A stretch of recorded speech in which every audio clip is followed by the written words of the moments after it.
जय हिंद गाइस। हम लोग बात करेंगे एसएससी जीडी 2024 के लिए विशेष बुक एंड विशेष प्रैक्टिस सेट कौन सा रहने वाला है। तो देखिए आप लोग ये देखिए चच्चू का प्रैक्टिस सेट है जो कि बहुत ही अच्छा है, मैंने खुद उसको देखा है। और इसके बाद साथ साथ में इसकी बुक भी आती है, दोनों ही मार्केट में अवेलेबल मिल जाएंगे, बेस्ट है। और प्रैक्टिस अगर सिलेक्शन आसान करना है तो आई होप आपको ये लगाना चाहिए। Hello everyone, welcome back to जज अकेडमी। आज हम लोग यूपी कांस्टेबल से संबंधित एक विशेष टॉपिक जिससे आपके 2 नंबर कंप्लीट होने वाले हैं और ये टॉपिक हमारा हिंदी का रहेगा।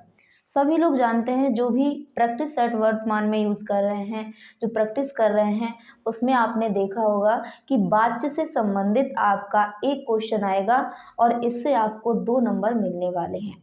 तो वो 2 नंबर इस तरह से हम लोग कंप्लीट करेंगे कि कभी भी हमारे वो नंबर कम नहीं होने चाहिए या क्वेश्चन हमारा गलत नहीं होना चाहिए। तो चलिए हम लोग शुरू करते हैं वाच्य। सबसे पहले तो देख लीजिए, डेफिनेशन हमारी पूछी कभी नहीं जाती है, लेकिन फिर भी हम लोग वाच्य टॉपिक पढ़ रहे हैं, हमें जानना है कि इसकी डेफिनेशन क्या है वाच्य की।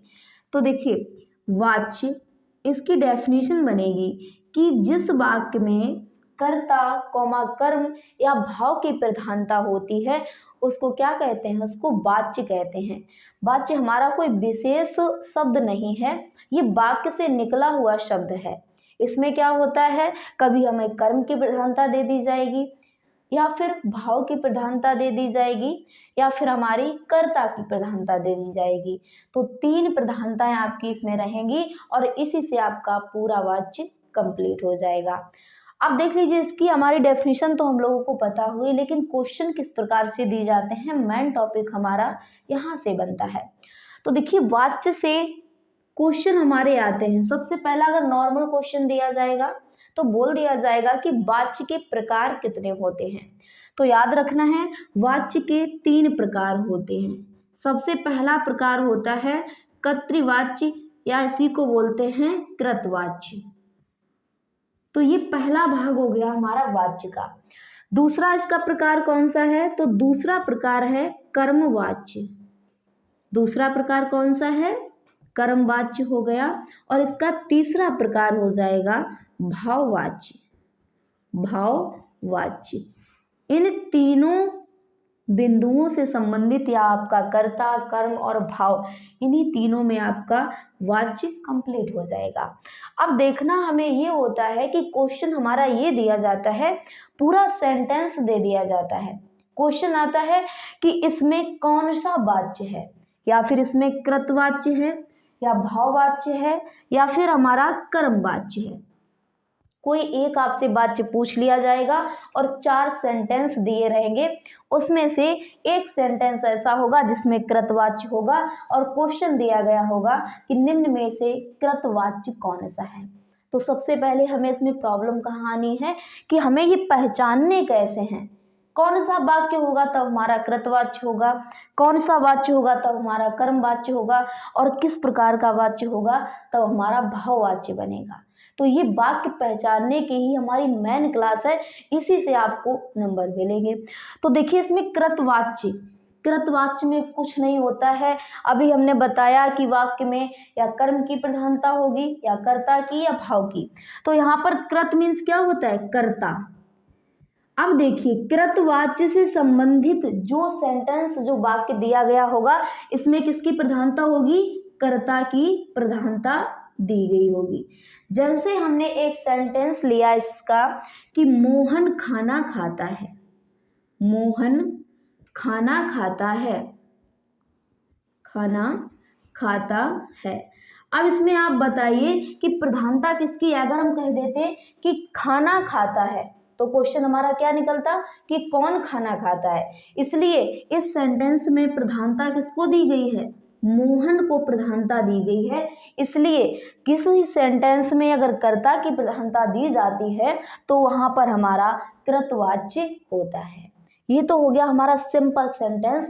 और याद रखना है, जितने भी साधारण वाक्य होंगे वो हमारे कृतवाच्य से संबंधित होंगे। या फिर एक सबसे अच्छी डेफिनेशन इसकी बनेगी कि जिस भी वाक्य में कर्ता की प्रधानता दी जाती है तो आपका कृतवाच्य कहलाता है।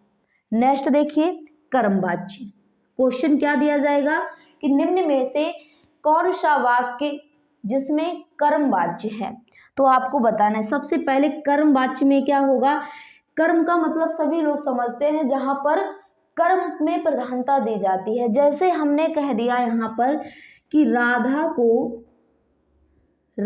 को दवाई दी जाती है, राधा को दवाई दी जाती है।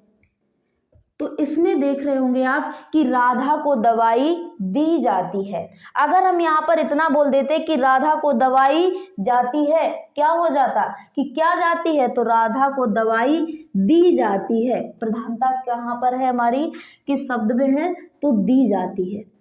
और एक चीज और याद रखना, इसी से संबंधित एक और वाक्य आता है, जैसे मोहन के द्वारा खाना खाया जाता है, मोहन के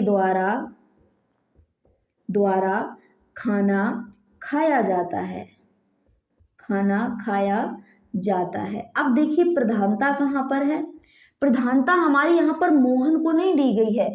मोहन के द्वारा खाना क्या किया जाता है, खाया जाता है, यानी कर्म में प्रधानता दी गई है। जिस भी सेंटेंस में कर्म में प्रधानता दी जाती है तो वो वाक्य हमारा कर्मवाच्य कहलाता है। इसके अभी हम आपको एक विशेष पॉइंट बताएंगे जिसमें आपको पूरा सेंटेंस देखने की आवश्यकता नहीं पड़ेगी, सिर्फ आपको शब्द देखने हैं और एक बार देखने से ही आपको पता चल जाएगा कि निम्न में कौन सा वाच्य है। तो चलिए इसको और देखते हैं भाववाच्य को। भाववाच्य मतलब क्या है कि जहां पर भाव की प्रधानता होती है वहां हमारा भाववाच्य होता है। जैसे कि एक हमने एग्जाम्पल लिया इसमें कि मुझसे सोया नहीं जाता है, मुझसे सोया नहीं जाता है। या फिर हमने कह दिया कि मुझसे चला नहीं जाता है, मुझसे चला नहीं जाता है। जरूरी नहीं है कि यहाँ पर नहीं जाता है, जरूरी नहीं कि यहाँ पर हर बार मुझसे ही दिया जाए। यहाँ पर कभी ऐसे भी दे दिया जाता है कि राम से चला नहीं जाता है या सीता से खाना नहीं खाया जाता है। तो इस प्रकार से भाववाच्य में हमेशा याद रखना कि मुझसे सोया नहीं जाता है, यानी यहाँ पर जो हमारा सोया नहीं जाता है तो यहाँ पर भाव की प्रधानता दी गई है। अब एक सेंटेंस में यहाँ पर दोनों में आपको एक कॉमन चीज बतानी है। कृतवाच्य आपको ऐसे ही पहचानना है जिसमें सिंपल सेंटेंस दिया रहेगा, साधारण वाक्य होगा हमारा।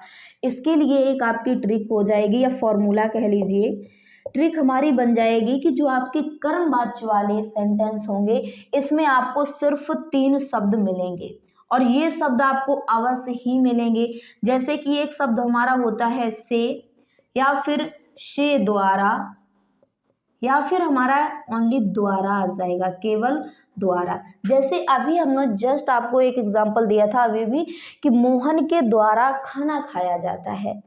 अब एक बात याद यहाँ पर रखना कि कभी कभी सेंटेंस ऐसा भी आता है कि राधा को दवाई दी जाती है। इसमें आपका ये क्वेश्चन उठेगा कि यहाँ पर तो ना तो से है ना द्वारा है, लेकिन याद रखना क्वेश्चन जो हमारा ये ऑप्शन दिया गया है कि राधा को दवाई दी जाती है, यानी ये सेंटेंस जब आप लोग पढ़ेंगे तो आपको ये आएगा कि राधा को दवाई दी जाती है, ना कि राधा दवाई स्वयं लेती है। और जब दवाई दी जाती है तो किसी के द्वारा दवाई दी गई होगी, यानी राधा के द्वारा नहीं ली गई है, किसी के द्वारा दी गई है तब राधा ने ली है। इस तरह से हमें इन दोनों पर ध्यान रखना है। कभी क्वेश्चन ऐसा आ जाता है किसी के द्वारा कोई चीज दी जाती है या ली जाती है तो ये सेंटेंस भी हमारा कर्मवाच्य में चला जाता है। उसके बाद भाववाच्य आपने ये दोनों सेंटेंस देखे होंगे कि मुझसे सोया नहीं जाता है और मुझसे चला नहीं जाता है। दोनों सेंटेंस में आपको निगेटिव चीजें दिख रही होंगी, जैसे कि नहीं। यहाँ पर जो आपका भाववाच्य रहेगा याद रखना, इसमें आपको नेगेटिव शब्द नहीं अवश्य मिलेगा। चाहे जो भी सेंटेंस हो, जैसे मुझसे सीढ़ियों पे चढ़ा नहीं जाता है या मुझसे कुछ भी नहीं किया जाता, यानी एकदम ये आलसी सेंटेंस है, इससे कुछ होना ही नहीं है। तो याद रखना, आलसी सेंटेंस है हमारा भाववाच्य, और कर्मवाच्य में कर्म में प्रधानता होती है, इसमें आपको ये शब्द देखने को मिलेंगे। और कृतवाच्य में आपको क्या मिलेगा, कर्ता की प्रधानता मिलेगी। लेकिन क्वेश्चन कभी ऐसा भी आता है कि मोहन खाता है, तो ये नहीं होगा यहाँ पर कि मोहन खाना नहीं दिया गया है। प्रधानता किसको है, कर्ता को, भले इसमें ऑब्जेक्ट हो या ना हो, ये मायने नहीं रखता है। तो ये थी हमारी वाच्य से संबंधित क्लास। आई होप आप सभी को ये क्लास पसंद आई होगी। तो सभी लोग क्लास को लाइक करें, शेयर करें और चैनल को सब्सक्राइब करें। फिर मिलेंगे नेक्स्ट क्लास में।